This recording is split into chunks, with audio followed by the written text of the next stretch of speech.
as you're thinking about last 6 months of 2024, what am I going to do? What do I want? What do I want the last 6 months of 2024?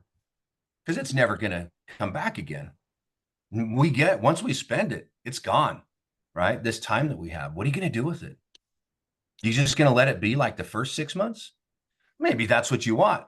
No, that's not what you want. I know you want to keep growing, doing better, right? That's why we're here. What do you want? What if by the end of this year, you just unleashed like you've never done before? You just went for it. Like, what if you suspended all unbelief for 6 months? Suspended it. Like, what could happen if I totally believed in what I chose to go for? I suspended all disbelief and I started thinking, if I could, if it was ensured that I could do it, what would I be willing to do? If I could succeed in my life at what I wanted to bring into my life, what would I bring into my life? Who would I focus on becoming? When I was younger, I used to think, well, if you're so financially successful, why are you still working? Has anybody ever thought that? Do you know why I was thinking that? It's because I was in the trap of the middle class mindset. I have to earn money. And so all my work was directed towards earning money. The wealthy do not work for that reason. They have gotten over the money. They mastered it in their lives. I'm talking true wealth, true wealth. They have mastered it in their life. It is no longer inhibiting them, controlling them, pressing them. They own it. They own their life. Dang, that's what I want. What do you guys think? You want that? So, how are you going to get it? What are you willing to do the last 6 months of this year to have it? Are you willing to suspend disbelief? If we aren't willing to face that idea, it will never happen. We have to get out of our box. The thing that holds our identity today is what gives us the results we're getting today. Guys, we are unfinished products today. I think that's so important to understand.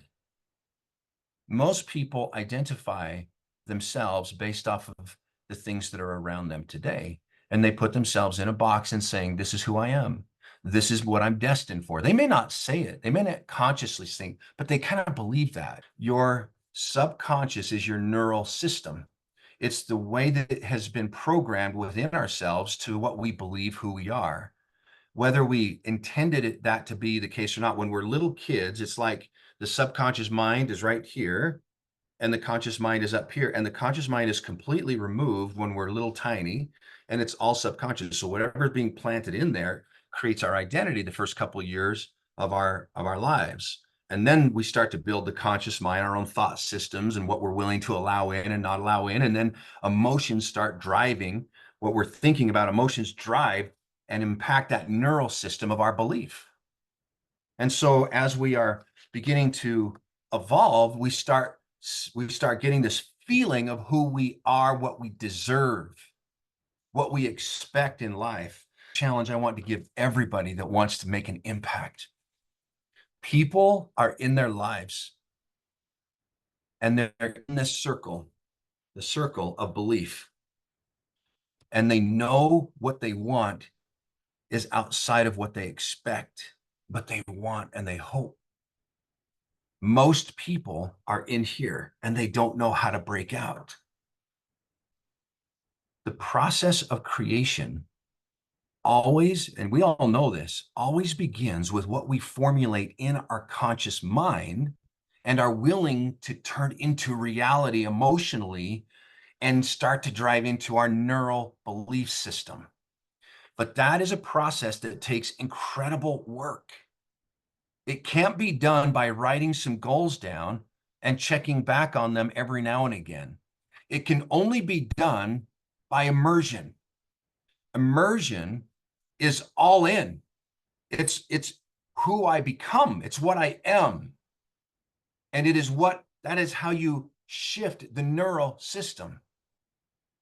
So when we talk about what you want to do, number one is why, what do you want? Why do you want it? Number two is be willing to commit to it, to suspend belief, to give yourself a chance and be willing to fight for it. Then once that happens, you can bring the energy. Living on offense. So most people hope they can win, but expect to fail. And that's how they play the game. Have you ever noticed sometimes we play to not lose?